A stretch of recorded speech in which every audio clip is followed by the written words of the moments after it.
ದಾಖಲೆಗಳು clear ಇರುವಂತವ್ರಿಗೆ. Correct ಯಾವ್ದಾದ್ರು ಈಗ ನೋಡಿ, ಇಷ್ಟು ಅಷ್ಟು ಅಂತ ನಾನು ಯಾಕೆ ಹೇಳಿ, ನಾನು ಹೇಳೋದ್ರಿಂದ ಅದು ಅಧಿಕಾರಿಗಳ ಮೇಲೆ ಇನ್ಫ್ಲೂಯೆನ್ಸ್ ಆಗುತ್ತೆ. ನಾವು ಸ್ಪಷ್ಟವಾಗಿ ಅರ್ಹತೆ ದಾಖಲೆಗಳು ಪರಿಶೀಲನೆ ಮಾಡ್ತೀವಿ. ಎಷ್ಟು ಕಮ್ಮಿ ಆಗುತ್ತಾ ಜಾಸ್ತಿ ಆಗುತ್ತಾ, ಅದು ಜಾಸ್ತಿ ಎಲಿಜಿಬಲ್ ಆದರೆ ಜಾಸ್ತಿ ಆಗುತ್ತೆ, ಜಾಸ್ತಿ ಜನ ಎಲಿಜಿಬಲ್ ಆದರೆ ಜಾಸ್ತಿ ಜನ ಆಗುತ್ತೆ, ಕಮ್ಮಿ ಜನ ಎಲಿಜಿಬಲ್ ಆದರೆ ಕಮ್ಮಿ ಜನ ಆಗುತ್ತೆ. ಬಟ್ ಫ್ಯಾಕ್ಟ್ ನಾವೊಂದು 3 ಡೇಸಲ್ಲಿ ಎಷ್ಟಾಗುತ್ತೆ ಅಷ್ಟು ಎಲಿಜಿಬಿಲಿಟಿಯನ್ನು ನೋಡಿ ಅಂತ ಹೇಳಿದ್ದೇವೆ.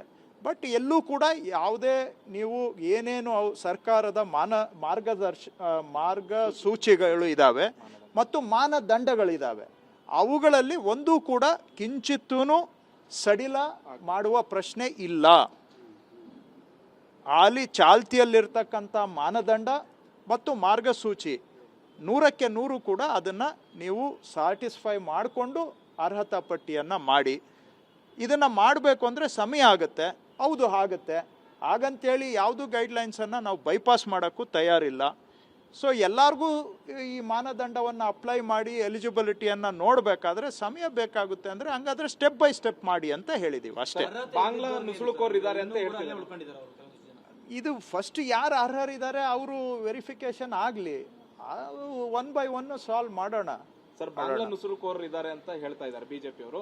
ಆ ಥರದ್ದು ಏನಾದ್ರು ಬಾಂಗ್ಲಾ ನುಸುಳುಕೋರರು ಇದ್ದಾರೆ? ಅವರು ಸೆಂಟ್ರಲ್ ಗೌರ್ಮೆಂಟ್ IB ನವರು ಏನು ಮಾಡ್ತಾ ಇದ್ದಾರೆ? IB ಅವರು ಬದುಕಿದಾರಾ ಇಲ್ವಾ? ಸೆಂಟ್ರಲ್ ಗೌರ್ಮೆಂಟ್ IB ಇಂದ ಹೊರದೇಶದವರು ಬಂದು ದೇಶದಲ್ಲಿ ಅನಧಿಕೃತವಾಗಿ ವಾಸ ಮಾಡ್ತಾ ಇದ್ದಾರೆ ಅಂದರೆ ಅದನ್ನು ಪತ್ತೆ ಮಾಡಿ ಕ್ರಮ ಕೈಗೊಳ್ಬೇಕಾಗಿರೋದು central government. Central government BJP ಇದೆ, ಅವ್ರು ಬಂದು ಯಾರಿದ್ದಾರೆ ಅಂತ ಅವ್ರದ್ದು ಪಟ್ಟಿ ಕೊಡಲಿ. ನಾವು ಈಗ ಅವ್ರು ಯಾವ ಊರಿನವರು ಅನ್ನೋದನ್ನ ದೃಢೀಕರಣ ಮಾಡ್ಕೊಳ್ಳಿ ಅಂತ ನಾವು ಹೇಳಿದ್ದೇವೆ. ನಾವೇನು ನಮ್ಮ ಕೆಲಸ ಮಾಡೋದಿಲ್ಲ ಅಂತ ಹೇಳ್ತಾ ಇಲ್ಲ, ನಮ್ಮ ಕೆಲಸ ನಾವು ಮಾಡ್ತೇವೆ. ಯಾವ ಊರು ಯಾವ ರಾಜ್ಯ ಏನು ಎಲ್ಲವನ್ನು ಕೂಡ ಪತ್ತೆ ಮಾಡಬೇಕು ಅಂತ ನಾವು ಹೇಳಿದ್ದೇವೆ. ಅದಕ್ಕೂ ಮೀರಿ ಸೆಂಟ್ರಲ್ ಗೌರ್ಮೆಂಟ್ ಹೋಮ್ ಡಿಪಾರ್ಟ್ಮೆಂಟು ದೇಶದಲ್ಲಿ ಯಾರ ನುಸುಳುಕೋರರ ವಿರುದ್ಧ ಕಾವಲು ಕಾಯಬೇಕಾಗಿರೋದು ಸೆಂಟ್ರಲ್ ಗೌರ್ಮೆಂಟ್ ಕೆಲಸ. ಅವ್ರೇನು ಮಾಡ್ತಾ ಇದ್ದಾರೆ? BJP ರಾಜ್ಯದ ನಾಯಕರು ಅವರ ಕೇಂದ್ರದ ವರಿಷ್ಠರ ಮೇಲೆ ಆರೋಪ ಮಾಡ್ತಾ ಇದ್ದಾರೆ. ಕೇಂದ್ರ ಗೃಹ ಸಚಿವರ ಮೇಲೆ ಅವರು ವೈಫಲ್ಯತೆ ಆಗಿದೆ ಅಂತೇಳಿ ಕೇಂದ್ರ ಗೃಹ ಸಚಿವರ ಮೇಲೆ ಆರೋಪ ಮಾಡ್ತಾ ಇದ್ದಾರೆ. 25 ಲಕ್ಷ ಬಾಂಗ್ಲಾದವರು ಇದ್ದಾರೆ ಅಂತ ಬೆಂಗಳೂರಲ್ಲಿ. ಸೆಂಟ್ರಲ್ ಗೌರ್ಮೆಂಟ್ ಏನು ಮಾಡ್ತಾ ಇದೆ? ಬಾಂಗ್ಲಾದವ್ರು ಇಲ್ಲಿದ್ದಾರೆ ಅಂದರೆ ಸೆಂಟ್ರಲ್ ಗೌರ್ಮೆಂಟ್ನವ್ರು ಏನು ಮಾಡ್ತಾ ಇದ್ದಾರೆ? ಕಳ್ಳೆಕಾಯಿ ತಿಂತಾ ಇದ್ದಾರಾ? ನಿದ್ದೆ ಮಾಡ್ತಾ ಇದ್ದಾರಾ?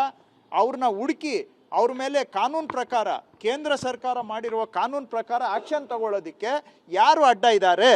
ಸೆಂಟ್ರಲ್ ಗೌರ್ಮೆಂಟ್ನವ್ರು ಏನು ಮಾಡ್ತಾ ಇದ್ದಾರೆ? ಸೆಂಟ್ರಲ್ ಗೌರ್ಮೆಂಟ್ ಹೋಮ್ ಮಿನಿಸ್ಟ್ರಿ ಏನು ಮಾಡ್ತಾ ಇದ್ದಾರೆ? ಹೋಮ್ ಡಿಪಾರ್ಟ್ಮೆಂಟ್ನವ್ರು ಏನು ಮಾಡ್ತಾ ಇದ್ದಾರೆ?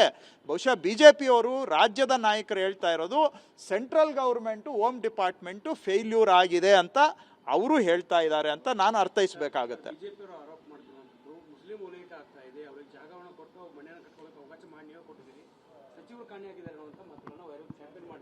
ಹೌದು, ಆಯ್ತಪ್ಪ, ನೀವು ಅವ್ರು ಹೇಳಿದ್ದೆ ವೇದ ವಾಕ್ಯ ಆಗೋದಾಗಿದ್ರೆ ನಮ್ಮನ್ನ ಯಾಕಪ್ಪ ಕೇಳ್ತೀರಾ ನೀವು? ಅವ್ರ ಒಂದ್ ನಿಮಿಷ ಆಯ್ತು, ಹೇಳು, ಪೂರ್ತಿ ಕೇಳಿಸ್ಕೊಳ್ಳಿ. ಆಯ್ತು, ಏನು ನಮ್ದು ಸಮಜಾಯಿಸಿ ನೀವು ನೋಡಿಲ್ಲ, ನಮ್ಮ ಕೆಲಸನೂ ನೋಡಿಲ್ಲ, ನಾವಿದು ನೋಡಿಲ್ಲ. ಮತ್ತೆ ಅವ್ರು ಹೇಳಿದ್ದಕ್ಕೆ ಏನು ಹೇಳಬೇಕು ಅಂತ ಹೇಳಿದ್ರೆ ನಾನು ನಗಬೇಕಾ? ಏನು ಹೇಳಬೇಕು? ಒಂದ್ ನಿಮಿಷ ಅವ್ರು ಹೇಳಿದ್ದಕ್ಕೆಲ್ಲ ಉತ್ತರ ಹೇಳೋಕ್ಕಾಗುತ್ತಾ ಹೇಳಿ? ಸುಮ್ಮನೆ ಅವರು ಗಾಳಿಯಲ್ಲಿ ಈಗ ಬಾಂಗ್ಲಾದವರು ಅಂತ ಹೇಳ್ತಾರೆ. ಏನು ಮಾಡ್ತಾ ಇದ್ದಾರೆ BJP ಗೌರ್ಮೆಂಟು, ಸೆಂಟ್ರಲ್ ಗೌರ್ಮೆಂಟು? ಅದನ್ನು ಅವರು ಉತ್ತರ ಕೊಡಲಿ ನಮ್ಮ ಪ್ರಶ್ನೆಗೆ. ಇದೆಲ್ಲ ಅತಿಕ್ರಮಣ ಆಗಿರೋದು 2021ರಲ್ಲಿ. ಯಾವ ಸರ್ಕಾರ ಇತ್ತು? ಇದೇ BJP ಸರ್ಕಾರ ಇತ್ತು ರಾಜ್ಯದಲ್ಲಿ. ಹಂಗಾದ್ರೆ ಅವರೇ ಮಾಡಿಸಿರೋದು ಇದನ್ನೆಲ್ಲ. ಇವತ್ತು ಅವರೇ ಮಾಡಿಸ್ಬಿಟ್ಟು ಸುಮ್ಮನೆ ಇಲ್ಲಿ ನಾಟಕ ಆಡ್ತಾ. ಆವತ್ತು ಎಲ್ಲೋಗಿದ್ರು? 21ನೇ ವರ್ಷದಲ್ಲಿ. ಅತಿಕ್ರಮಣ ಜಾಸ್ತಿ ಆಗಿರೋದು ಆ ಕಾಲದಲ್ಲೇ. ನಾವು ಬಂದು ಈಗ ತೆರವು ಮಾಡಿದ್ದೇವೆ. ಅತಿಕ್ರಮಣ ಮಾಡಿಸಿದವ್ರು ಏನು ಮಾಡ್ತಾ ಇದ್ರು? ಇವತ್ತು ಬಂದು ಇವರು ನಾಟಕ ಆಡ್ತಾ ಇದ್ದಾರಲ್ಲ, ಏನು ಮಾಡ್ತಾ ಇದ್ರು ಇವರು? ಅತಿಕ್ರಮಣ ಮಾಡ್ತಾ ಇದ್ದಾಗ BJP ಅವರು ಇವರು ಸ್ಪಾನ್ಸರ್ಶಿಪ್ಪಲ್ಲಿ ಅತಿಕ್ರಮಣ ಆಗಿದೆ ಅಂತ ಹೇಳ್ಬಹುದಲ್ವಾ? ಹಾಗಾದ್ರೆ ಅರ್ಥ ಆಗೇ ಬರುತ್ತಾ ಇಲ್ವಾ? ನಾವೀಗ ಆ್ಯಕ್ಷನ್ ತೊಗೊಂಡಿದ್ದೇವೆ. ಆದರೆ ಬಡವರಿದ್ದಾರೆ, ಮಾನವೀಯ ನೋಡಿ, ಸರ್ಕಾರದಲ್ಲಿ ಕಾನೂನು ಮುಖ್ಯನೇ, ಆದರೆ ಎಲ್ಲೋ ಒಂದು ಕಡೆ ಮಾನವ ಧರ್ಮ ಅಂತಲೂ ಇರುತ್ತೆ. ಸರ್ಕಾರದಲ್ಲಿ ಇರೋರಿಗೆ ಒಂದು ತಾಯಿ ಹೃದಯನೂ ಇರಬೇಕು.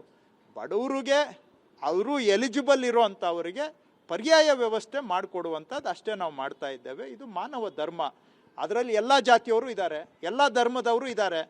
ಏನು ಒಂದೇ ಜಾತಿ ಒಂದೇ ಧರ್ಮದವರು ಇದ್ದಾರೆ? ನಿಮಗೆ ಬರೀ ಹಂಗೆ ಕಾಣಿಸ್ತಾ ಇರ್ಬೋದು ಅಷ್ಟೇ, ಆದರೆ ಅಲ್ಲಿ ಎಲ್ಲ ಜಾತಿ ಧರ್ಮದವರು ಕೂಡ ಇದ್ದಾರೆ. ಎಲ್ಲರಿಗೂ ನಾವು ಸಮಾನಾಂತರವಾಗಿ ಸರ್ಕಾರ ಅವರೆಲ್ಲರ ನೋವನ್ನು ಪರಿಗಣಿಸ್ತಾ ಇದೆ.